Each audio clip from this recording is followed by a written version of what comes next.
Kwame Kenyatta-Bey and Ashley Esposito have been Baltimore City Board of School Commissioners for about a year and a half. And in that time, one of the biggest decisions they've had to make is whether city schools needs new leadership.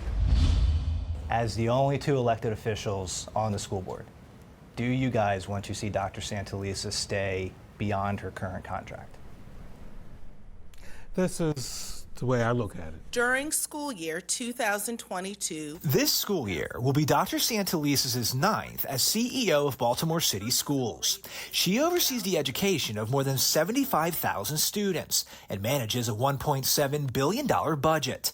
During her tenure, some metrics have improved, but many key academic metrics have dropped. In 2016, when Santelises became CEO, city schools had the lowest graduation rate in the state at 70.65%. Now, the most recent state data shows city schools is still at the bottom with a graduation rate of 70.57%. As voted on tonight, the board is eager to engage in a contract extension with Dr. Sonia Santelises. The school board in June voted to give Dr. Santelises a one-year contract extension. Yes. Kenyatta-Bey and Esposito voted for that contract, which ends in June 2025.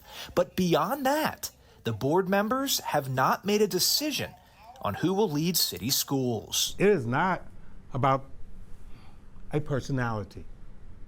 It is about what's best for our students, what's best for our children.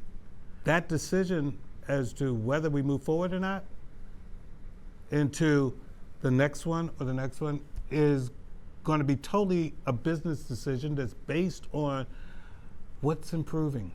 Where do we need to be to improve, and where we need to go next. Because this is like a body decision, like I don't really feel one way or the other. My opinion and how I'm kind of like moving through the space is like evolving and like changing. Mm-hmm. So I'm really relying on all of us having a conversation. We definitely have some new commissioners. So yeah, all of us come from like different backgrounds, and the process is complicated. If you're going to do another superintendent search, it would have to start fairly soon. So my question is... Well, I think it depends, because I've seen jurisdictions that do that search in 2 months. I've seen that it really depends on the consultant that you have. It depends on how much community engagement you have. You know, like we have what do we have, 200 and some neighborhoods in this city?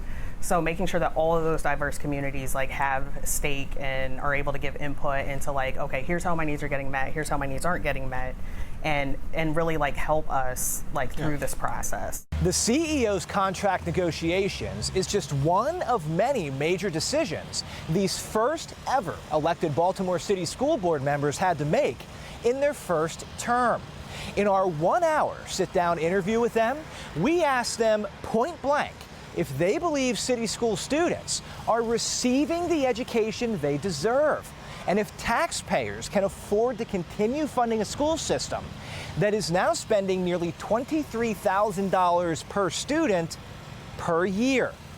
In the coming days, we will show you their responses, and including their eye-opening accounts of what it's like to be on the Baltimore City School Board. I'm Chris Pabst, and this is Project Baltimore. I'm Chris Pabst. Thanks for watching. Here's another story to watch. Also, if you have a story idea, please send us a message.